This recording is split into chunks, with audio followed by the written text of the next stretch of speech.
Nous sommes en train de continuer notre étude sur la foi. On veut grandir dans la foi, puis on veut surtout bâtir notre foi sur le trésor qu'on a de plus précieux.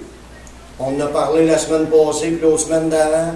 Ce qu'un chrétien a comme révélation de Dieu, ce qu'on peut savoir de Dieu, ce qu'on a appris de Dieu, parce que là, Dieu s'est révélé, il a parlé par certaines personnes, puis ça nous a été parvenu 2000 ans plus tard dans un livre. Puis dans ce livre-là, c'est les paroles de Dieu. C'est le livre qu'on peut puiser avec confiance que tout ce qui est là-dedans, c'est les vérités de Dieu. C'est ce qu'on avait besoin pour grandir dans la foi, pour nourrir notre foi, pour s'enraciner dans notre foi, dans ces paroles-là. Jésus dit que si quelqu'un entend ces paroles, les paroles de Jésus, et qui les met en pratique, c'est quelqu'un qui creuse dans une fondation bâtie sur le roc. Creusé, il n'a pas bâti sur le sable, il a bâti sur le roc. Puis, mais que les vents viennent, puis que les pluies viennent, puis les torrents, puis les tempêtes sur cette maison, elle va rester debout parce qu'elle est bâtie sur les révélations de Dieu, la parole de Dieu, les paroles de Jésus.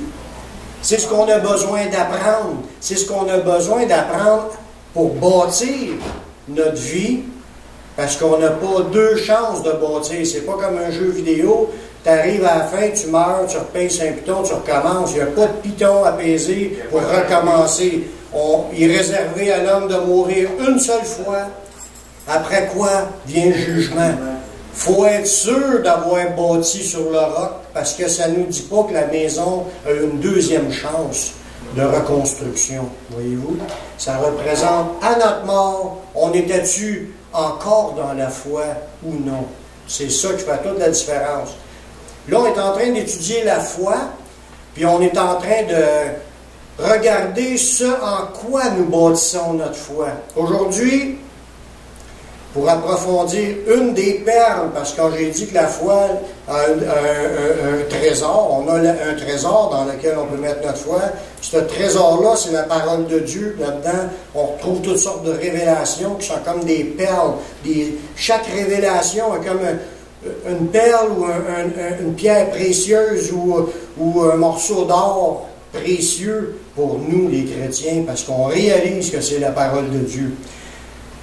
Puis dans une de ces perles-là qu'on veut regarder aujourd'hui, puis qui est obligatoirement, pas accessoirement, obligatoirement important de croire afin qu'on ait une foi authentique. Une de ces révélations-là, une de ces perles-là, c'est par la foi que nous reconnaissons qu'il y a un Dieu créateur, un seul Dieu créateur. Si on a su ça, parce que c'était été révélé dans la parole de Dieu. C'est une des perles qui est obligatoirement importante, ou je dirais, c'est la seule, pas la seule, une des choses qui est obligatoire à croire pour démontrer qu'on a la réelle foi qui sauve.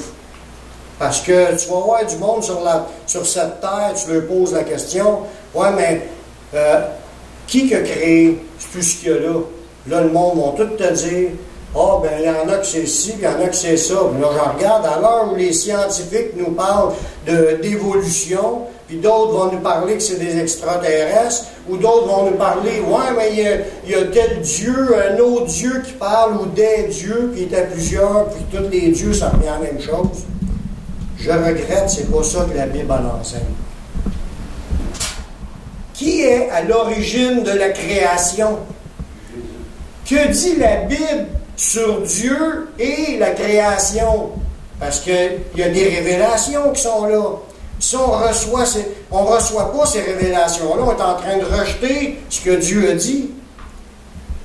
Premièrement, lorsqu'une personne s'approche de Dieu, elle doit être ouverte à recevoir les révélations de Dieu. Tu as beau dire j'ai la foi, mais si quelqu'un te dit Dieu a dit cela et tu n'y crois pas, mais tu es en train de t'opposer à ce que ce Dieu-là dit. Tu as beau admettre qu'il est là, mais si on ne croit pas ce qu'il a dit, c'est vrai, on a un problème dans notre foi. Dans 2 Corinthiens 5,7, la Bible elle dit, nous marchons par la foi et non par la vue.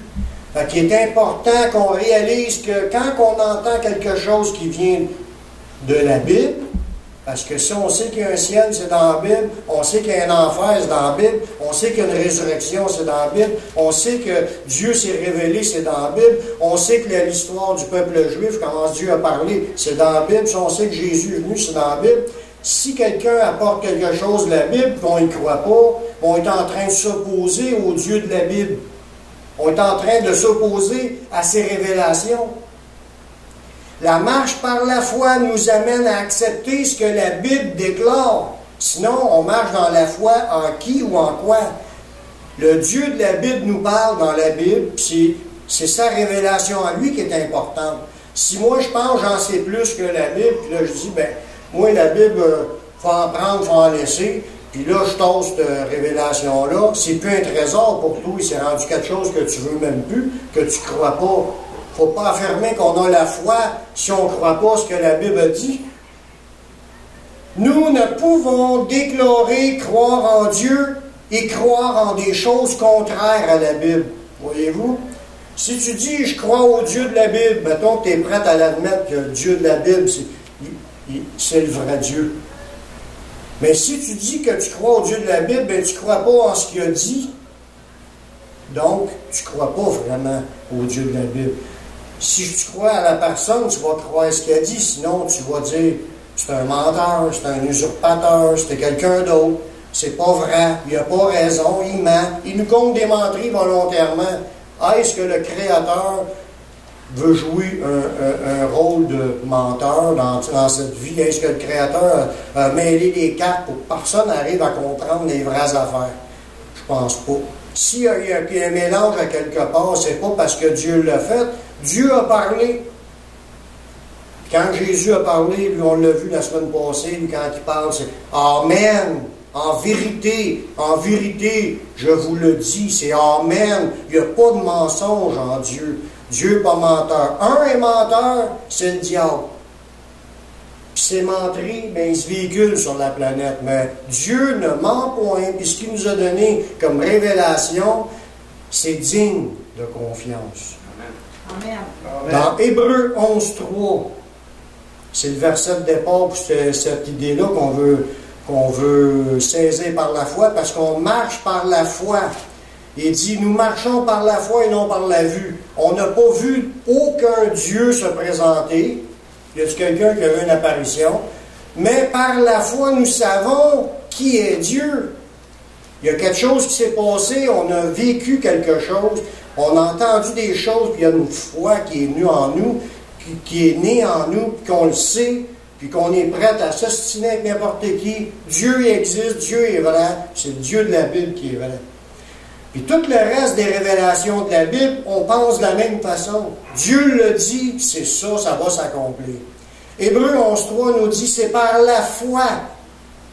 Nous marchons par la foi. C'est par la foi que nous reconnaissons que le monde, la création, a été formé par la parole de Dieu. En sorte, ce qu'on voit n'a pas été fait de choses visibles. Première chose que par la foi, ce qu'on réalise, c'est par la foi. Moi, je n'ai pas vu Dieu le créer, le monde. L'avez-vous vu? Non. Donc, c'est par la foi. C'est quelque chose, cette confiance-là ou cette assurance-là qui est en nous, c'est quelque chose, cette assurance-là bâtie sur ce qu'on a entendu dans la Bible, puis ça nous a amené à dire, c'est Dieu qui a tout créé. Ça ne s'est pas fait tout seul. Dieu, il y a un créateur en arrière de cette création.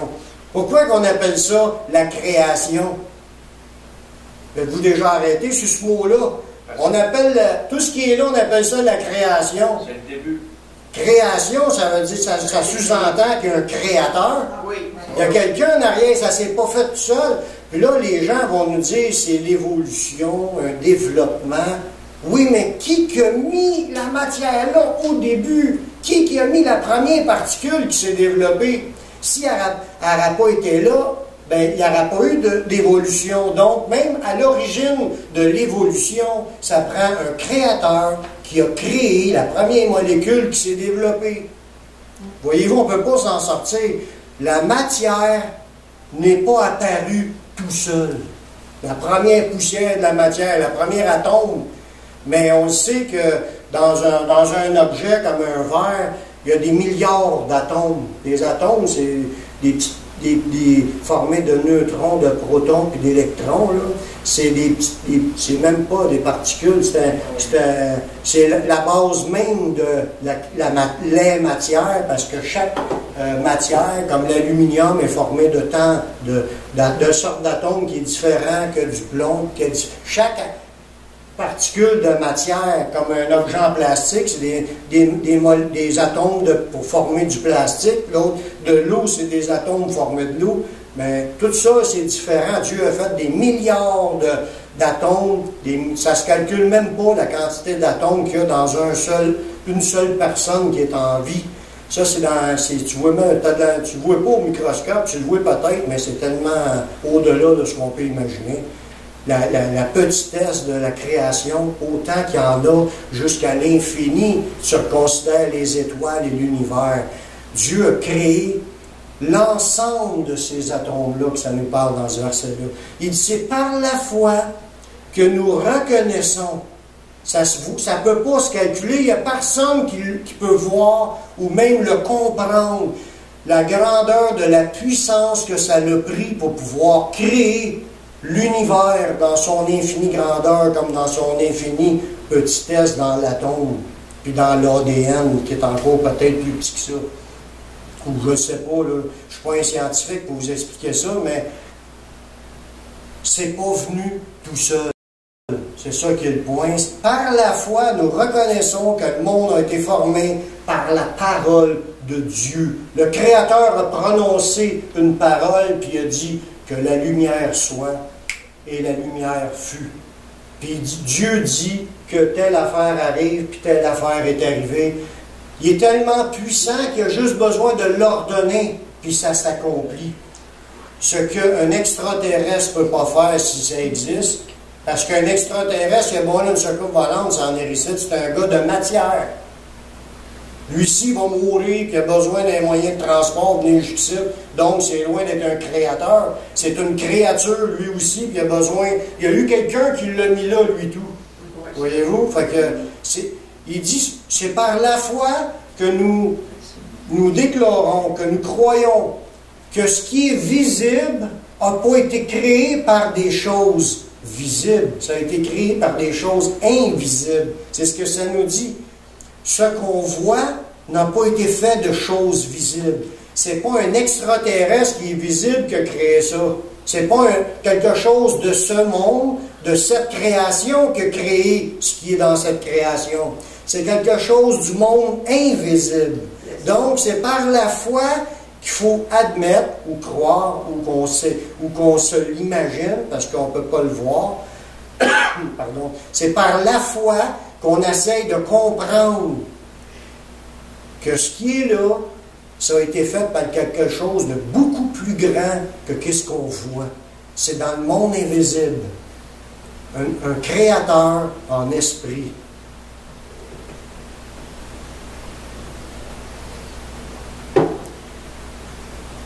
Une des premières révélations à admettre lorsqu'on se dit des gens de foi, c'est d'admettre qu'il y a un Dieu. Hébreux 11.6, c'est 3 versets plus loin de ce qu'on vient de lire. Ça nous dit, « Or, sans la foi, il est impossible de lui être agréable, car il faut que celui qui s'approche de Dieu croit que Dieu existe. » Voyez-vous, on se dit qu'on marche par la foi. Si on dit qu'on marche par la foi, il faut, en partant, admettre qu'il y a un Dieu. Si on a un doute là-dessus, on ne marche pas par la foi, on se fait des illusions.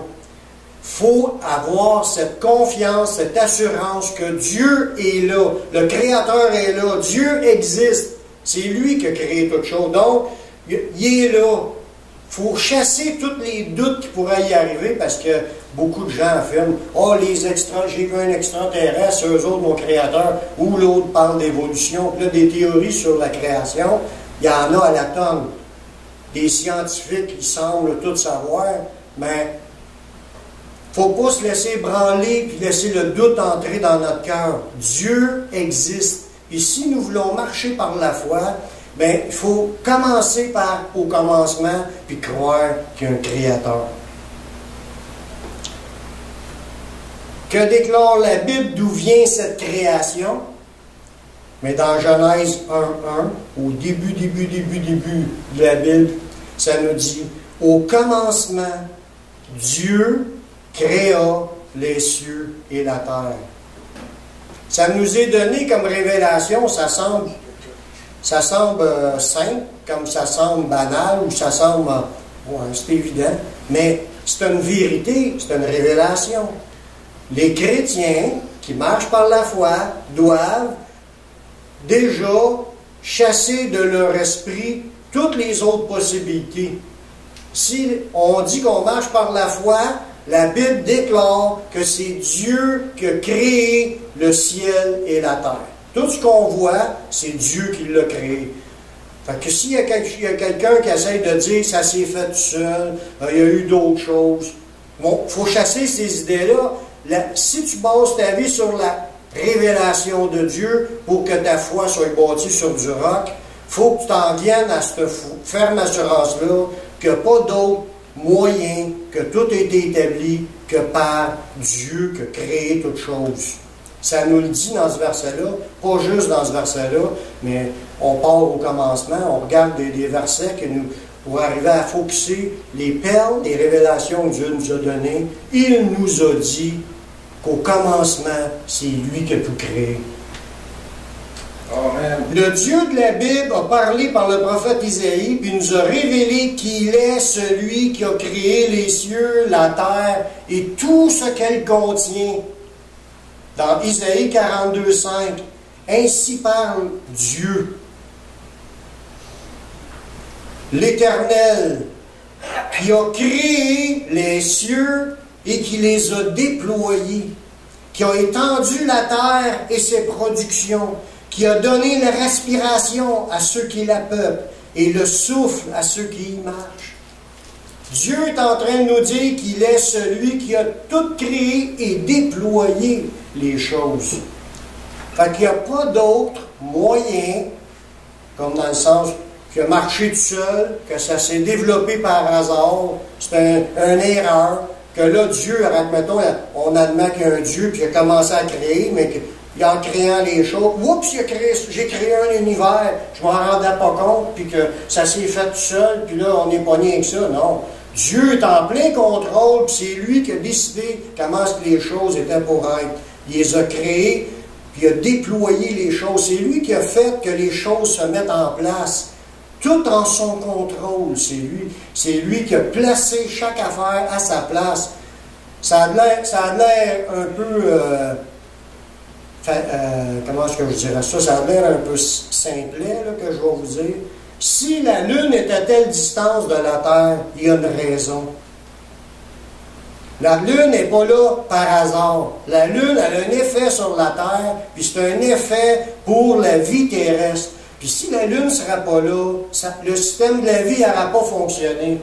Dieu, quand il a placé la Lune là, c'est pas un hasard. C'est lui qui l'a mis là, à cette distance-là, pour faire l'effet qui était nécessaire dans cette vie pour qu'il y ait de la vie sur la Terre. Fait que tous les ingrédients que ça prenait pour que la Terre soit créée, c'est 100% calculé par Dieu. Il savait ce qu'il faisait à 100%, puis c'est volontairement qu'il a placé toutes les choses en place. C'est le Créateur. C'est bien plus que juste celui qui a donné l'idée, puis il dit que ça s'arrange seul, j'espère que ça va arriver. Non, il est celui qui a pensé à l'idée, puis c'est lui qui a déployé les choses pour qu'ils s'installent exactement à 100% à leur place. Et chaque élément nécessaire pour qu'il y ait de la vie sur Terre, il y a une combinaison de centaines d'éléments obligatoires. Puis sans cela, juste, mettons, 20 degrés de température plus chaud, ça aurait fait que la planète serait complètement brûlée. Tu fais le calcul de la température générale de la planète, 20 degrés, ça viendra de changer toutes les récoltes. Puis, mettons qu'on serait plus proche du soleil, puis plus loin du soleil, il fera plus froid, puis que là, ça sera encore d'autres problèmes. Tout est parfait comme que ça devait être, dans la meilleure des positions. Je ne dis pas que l'humain n'a pas participé à la détérioration de ce que Dieu a fait, ça oui, mais Dieu a créé toutes choses bonnes, parfaites. C'est ce qu'il nous dit au début. Même quand il a créé l'homme et la femme, il a trouvé ça parfait. Il dit toutes choses étaient bonnes. Ça s'est détérioré après, oui, mais sur le coup, c'était parfait. Dieu a aussi créé tout ce qui se trouve dans les cieux. Dans Isaïe 45, le verset 12, on continue au verset 12, « C'est moi qui ai fait la terre, Dieu qui parle, et qui, sur elle, ai créé l'homme. Il dit, c'est moi, ce sont mes mains qui ont déployé les cieux. Et c'est moi qui ai disposé toute leur armée. » Quand on parle de les cieux, il n'y a pas juste le ciel. Le ciel, c'est ici, là, dans notre atmosphère. Mais les cieux parlent de l'univers, la grandeur de l'univers. Aussi loin qu'on peut regarder, c'est les cieux, c'est le deuxième ciel, c'est l'univers. Puis le troisième ciel, c'est le ciel dans la présence de Dieu, dans le monde invisible. Il y en a trois ciels. Il n'y a pas le ciel de l'atmosphère, le ciel de l'univers, puis il y a le ciel dans le troisième ciel qui est dans la présence de Dieu. C'est lui qui a déployé les cieux, fait qu'il est l'auteur, le créateur, puis qui a mis en place la grandeur de l'univers de cette création et la grandeur de l'univers créé dans le monde invisible où est sa résidence et la résidence des milliards d'anges qui sont là, puis de toutes sortes de créatures spirituelles. C'est lui qui a tout mis en place, et c'est mes mains qui ont créé tout cela. Et il dit même dans ce verset-là que c'est les humains, c'est lui qui les a fait de ses mains. Au verset 12, il dit c'est moi qui ai fait la terre et qui sur elle ai créé l'homme. Je parle à des humains présentement. Si vous êtes là aujourd'hui, vivant, c'est pas un hasard. C'est pas comme si c'est arrivé sans faire exprès. Dieu vous connaît. Et vous ne seriez pas là si Dieu vous aurait pas créé. Si vous êtes là, c'est lui qui vous a mis dans le ventre de votre mère, qui a fait que vous veniez au monde. C'est lui qui vous a créé. Il n'a pas arrêté de créer quand Adam et Ève ont été créés. Puis là, non, chaque être humain, c'est moi qui ai mis les humains, qui les a disposés. Chaque animal, même les insectes, c'est lui qui les a créés, les insectes. C'est lui qui a déployé tout ce qui existe dans cette création. Même si un maringouin est là aujourd'hui, il n'est pas là sans la volonté de notre Père. On peut l'écraser, mais c'est Dieu qui a créé les maringouins, comme qui a créé tout ce qui existe autour. La multiplication de la vie de père en fils, c'est Dieu qui continue à créer. Puis il crée à chaque fois de nouveaux individus avec un âme différente dans chaque, avec toutes les composantes physiques, biologiques, puis psychiques, puis toutes les composantes dans toutes ces variétés, puis dans tous les goûts, les couleurs, dans tous ces aspects, soit les infinis, les plus beaux de la gang ou les moins beaux de la gang, ou s'il est né en pleine force, ou s'il est né avec des malformations, c'est Dieu qui fait toutes choses comme il le veut. On n'est pas maître de rien. Il est le commencement et la fin. Rien n'est l'effet d'un hasard ni de coïncidence. Il n'y a rien qui est hors de contrôle de Dieu. Il est celui qui a ordonné et tout a été créé. On voit ça dans Isaïe au verset 48, le verset 12. Dieu est en train de parler au peuple d'Israël, mais ce n'était pas juste pour le peuple d'Israël qui a dit ça. Il disait ça pour nous aujourd'hui, 2000 ans plus tard. On va apprendre à connaître Dieu, mais regardons les perles de ces révélations qu'il nous enseigne. Il s'est présenté à Israël, puis là, ça nous reste aujourd'hui, c'est des révélations. Il dit, écoute-moi, Jacob, et toi, Israël, que j'ai appelé. Il dit, c'est moi qui suis le premier. Dieu, c'est le premier, il était là avant la création. Il n'y avait rien de créé, puis lui, il était là, puis il va être le dernier aussi. Même si tout disparaîtra, Dieu ne disparaîtra jamais. Il dit, c'est moi qui suis le premier, c'est aussi moi qui suis le dernier. Ma main a fondé la terre et ma droite a étendu les cieux. Je les appelle et aussitôt ils se présentent. Donc, ce n'est pas une évolution qui a fait que l'univers s'est présenté. Ça s'est fait par la main du Créateur. Le Créateur a créé sa création dans tout son ensemble, puis dans toute l'étendue. C'est une création qui continue à être pas en évolution, en création, en transformation des fois, parce que tu prends notre corps, quand il vieillit, il se transforme. On a commencé petit, il y a eu une transformation, on a grandi, puis après ça, on a une transformation, on commence à se détériorer. On commence à rapetisser, puis à plier. Bien, il y a une transformation, mais il y a toujours l'idée de... J'ai mis d'autres enfants, donc il y a eu d'autres créations. Il y a d'autres êtres qui ont commencé à vivre, puis c'est Dieu qui les a mis là. C'est Dieu qui les a permis à vivre pour que il y ait une continuité de développement dans sa création. Dieu a pensé à chaque détail important pour permettre la vie et permettre qu'elle subsiste, la vie. Parce que avoir créé quelque chose qui se détruit au bout de 5 minutes, ça on est capable d'en faire des affaires, nous autres, qui sont capables de se casser dans pas là. Mais Dieu est capable de faire des affaires qui peuvent subsister éternellement. C'est lui qui fait si les choses soient créées. C'est lui qui fait aussi, qui permet la subsistance des choses.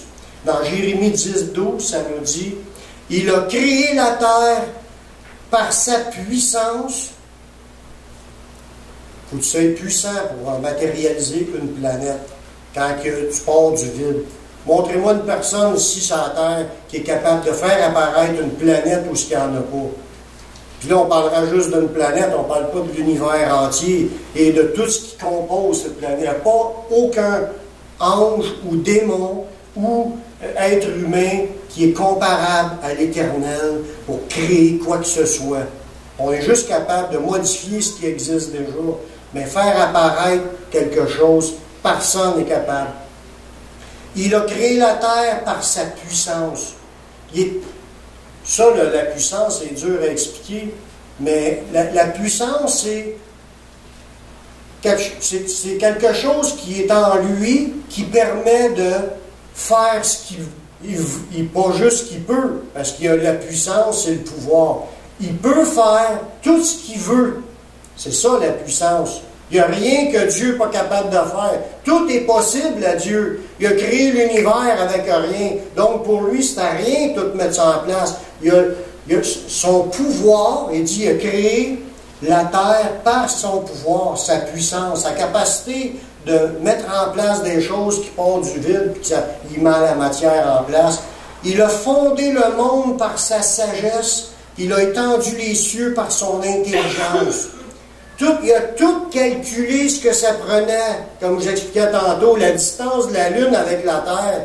C'était pensé que son intelligence, mais autant que des milliards de choses évaluées dans tout l'univers. Il n'y a pas eu à date de grosses planètes qui est venue anéantir notre planète par un météorite qui est arrivé hors de contrôle. Je ne dis pas qu'il n'y a pas prévu qu'il y en ait un, mais si on est là aujourd'hui, Dieu a permis que la vie se multiplie, que ça fait 5000 ans, presque 6000 ans que des êtres humains faits à l'image de Dieu qui partent d'Adam et Ève, qui sont encore vivants sur cette planète. 6000 ans plus tard, il y a encore de la vie humaine sur la planète. Puis il va en avoir aussi longtemps que Dieu le permettra. C'est lui qui, quand il part, qui a parti à la roue au commencement, puis c'est lui qui va décider quand que ça s'arrête. C'est le Créateur.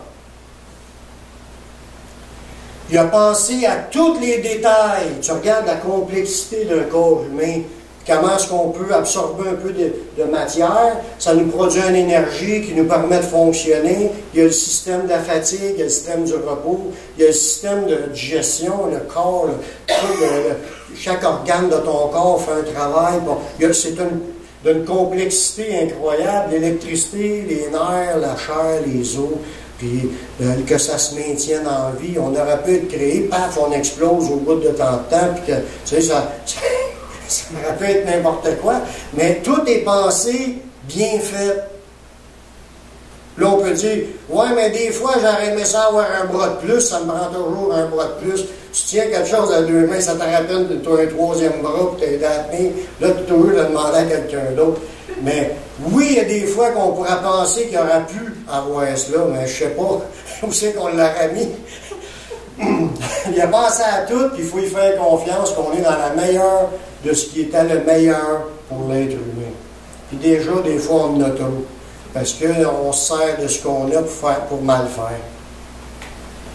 Le Dieu de la Bible nous a averti qu'il n'y a aucun autre Dieu qui lui a aidé à créer les choses. Ça, c'est important aussi. Si on est prêt par la foi à admettre qu'il y a un Dieu, ben, est-ce qu'il y en a eu d'autres qui ont aidé? Parce que là, il y a plein de monde qui se disent que leur Dieu a fait ci, puis il y a un autre Dieu, c'est un autre Dieu, le Dieu Soleil, le Dieu Lune. Qu'est-ce qu'ils ont fait, eux autres? Y en a-tu un Dieu autre que Dieu? Premièrement, c'est ça la première question. Isaïe 45, Dieu est encore en train de nous instruire dans ces versets-là, au verset 18. Il dit, « Car ainsi parle l'Éternel, le Créateur des cieux, le seul Dieu. » Il n'y a pas deux dieux, il y en a juste un Dieu qui est là depuis le début, le commencement et la fin. Il y en a juste un.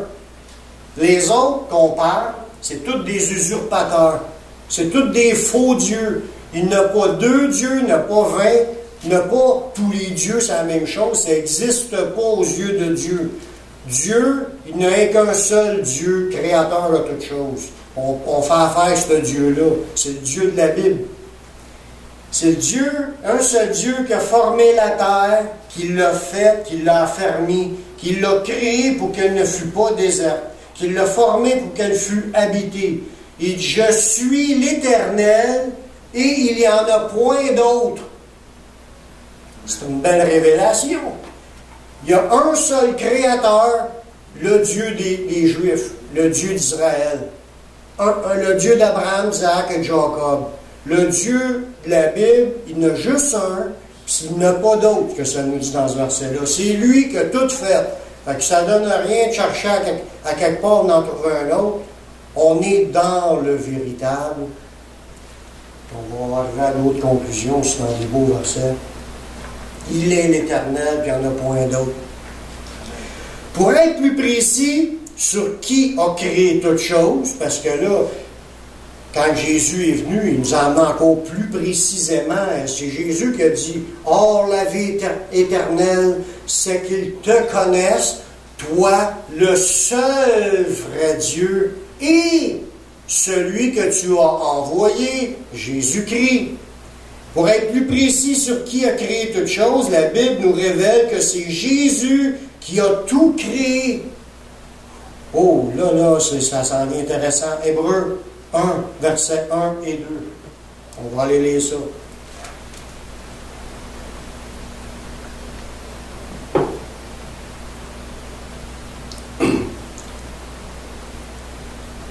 Ça nous dit, après avoir autrefois, à plusieurs reprises et de plusieurs manières, parlé à nos pères, les prophètes, ça veut dire que Dieu a parlé souvent, de plusieurs manières, de plusieurs reprises aux prophètes. Là, il dit, Dieu, dans ces derniers temps, le 2000 ans, nous a parlé par le Fils. Qu'avant, il avait parlé par les prophètes, mais des derniers temps, le 2000 ans, il a parlé par le Fils. De qui est-ce qu'on parle? Jésus. Il nous a parlé par le Fils qu'il a établi héritier de toutes choses. Son Fils, Jésus, il est devenu l'héritier de tout. Tout appartient à qui? À Jésus. Le diable, c'est un voleur de ce qui ne lui appartient pas. Même la gloire de ce monde ne lui appartient pas. Dieu avait créé le monde pour sa gloire. Vous allez le voir dans les versets qu'on va voir. Tout a été créé pour lui, mais il y a un détournement de la gloire de Dieu qui est envoyé vers le diable. Mais il n'y a rien qui appartient au diable. Tout ce que le diable utilise présentement, il prend les choses de Dieu pour sa gloire à lui. Mais un jour, ça va être réglé, ce problème-là. Et regardez bien, il a établi le Fils héritier de toutes choses, par lequel il a aussi créé le monde.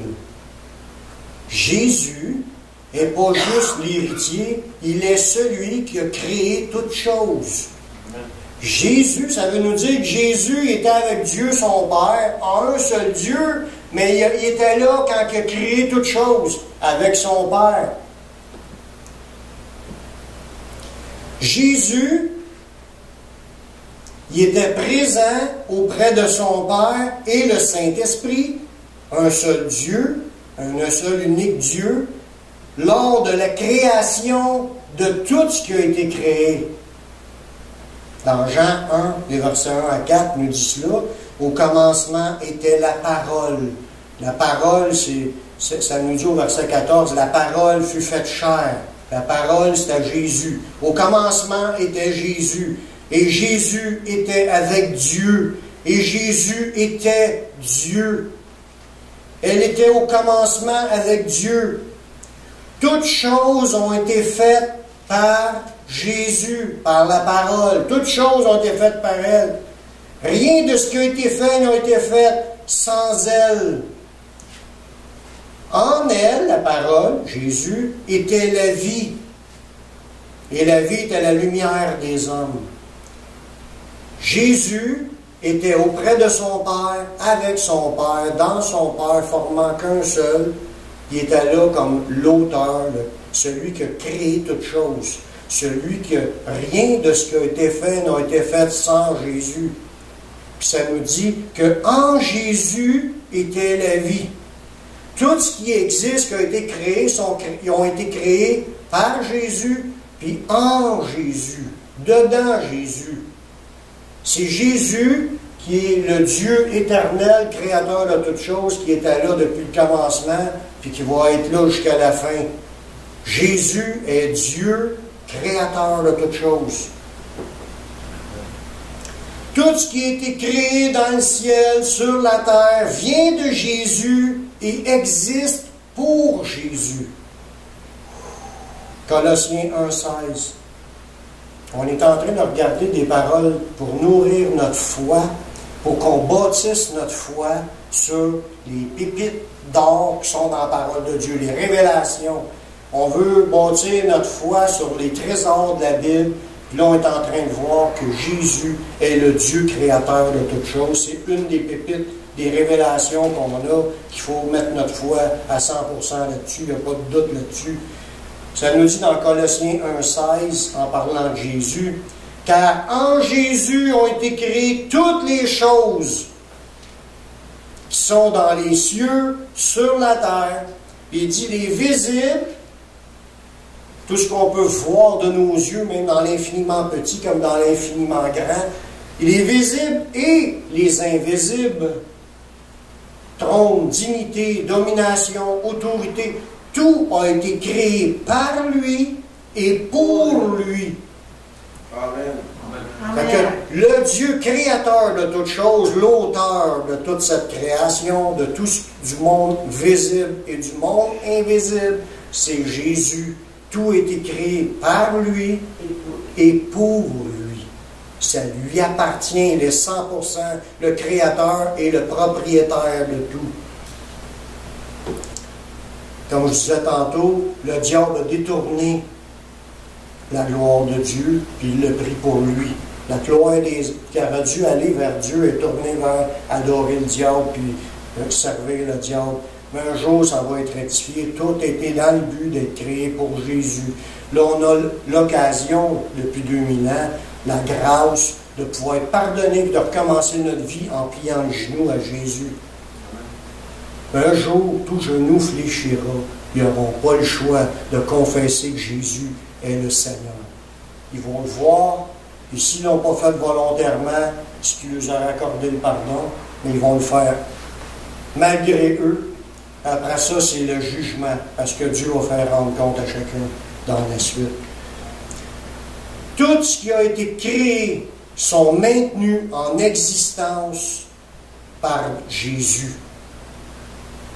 Colossiens 1,7, en parlant de Jésus, il est avant toute chose, Jésus était avant toute chose, il était le premier, il est aussi le dernier, on va le voir tantôt. Jésus était avant toute chose, et toute chose subsiste en lui. Fait que la continuité de la vie, comme je disais tantôt, Dieu a calculé à 100%, Jésus a calculé à 100% tout ce qui était nécessaire pour que toute la recette de la vie soit en place, puis que tout subsiste. Même 5000 ans, 6000 ans plus tard, la vie est encore sur la terre. La subsistance est assurée par la puissance de Jésus. S'il y a encore de la vie sur cette terre, c'est parce que c'est Jésus qui maintient toute chose en vie. Tout subsiste en lui. Même le diable, même ses démons, même les méchantes personnes qui crachent sur Jésus aujourd'hui sont encore en vie parce que Dieu le donne d'être encore en vie. Le diable est là, puis il attaque Dieu, puis il attaque les serviteurs de Dieu. C'est Dieu qui maintient le diable en vie. C'est Dieu qui va maintenir le diable en vie pour l'éternité. C'est Dieu qui maintient le ciel dans sa main, que tout subsiste, qui va maintenir les temps de feu éternel en subsistance. C'est Dieu qui maintient toutes choses là. C'est Dieu qui va faire que le diable va être encore vivant devant lui, passer devant son jugement, puis être jeté dans les temps de feu. Puis il va être maintenu, même en existence, éternellement là, par la main de Dieu qui le maintient en vie.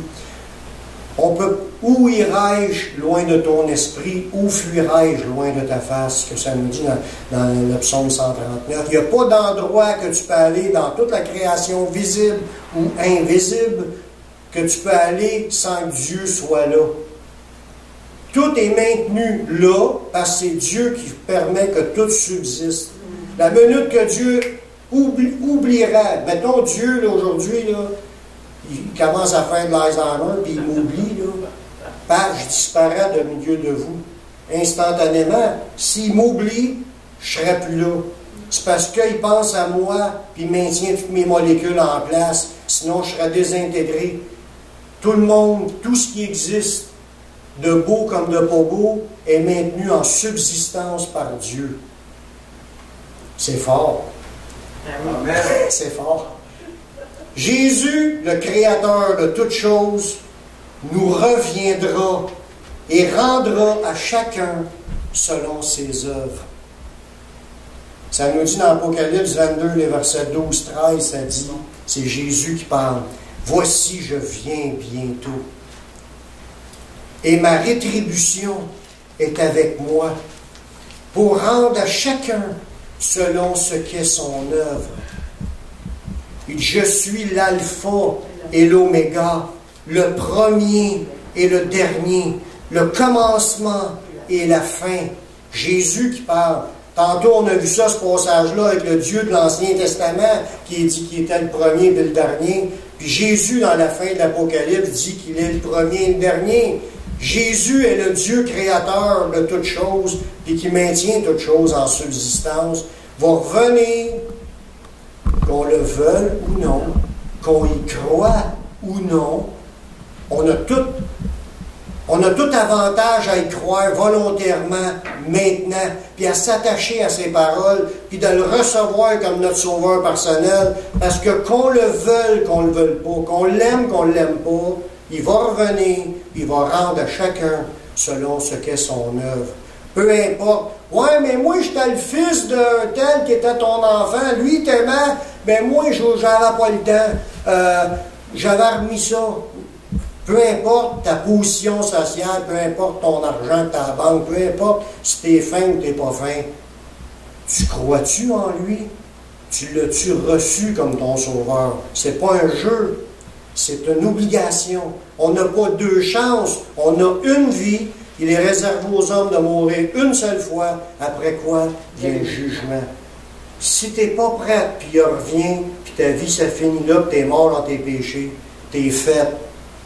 Tu es fait pour l'éternité. C'est pendant que tu es vivant sur cette terre que tu peux recevoir la grâce de Dieu, le cadeau d'être pardonné de tes péchés, puis d'avoir la vie éternelle. C'est reçois-le, accepte Jésus comme ton sauveur personnel.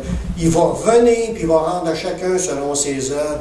Laisse pas passer l'occasion de t'engager à le suivre, à le servir, puis à marcher avec lui pour le reste de ta vie, pour que tu deviennes son serviteur ou sa servante. Il faut que tu sois à son service, en train de marcher avec lui.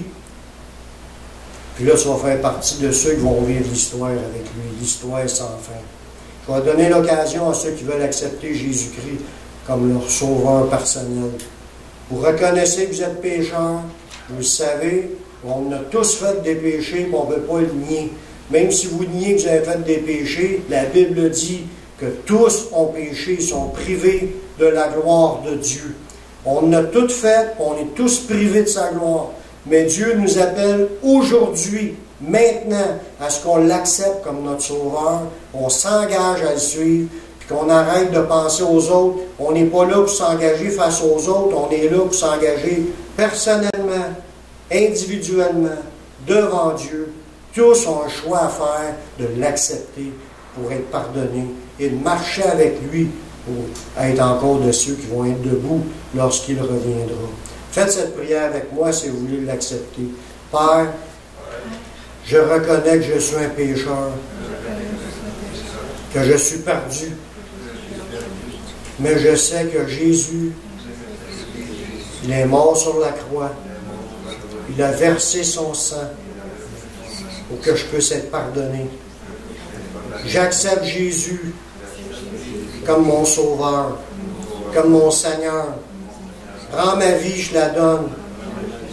Je veux te suivre, te servir tous les jours de ma vie. Donne-moi ton Saint-Esprit pour qu'il me conduise dans la voie de la vie éternelle. Amen.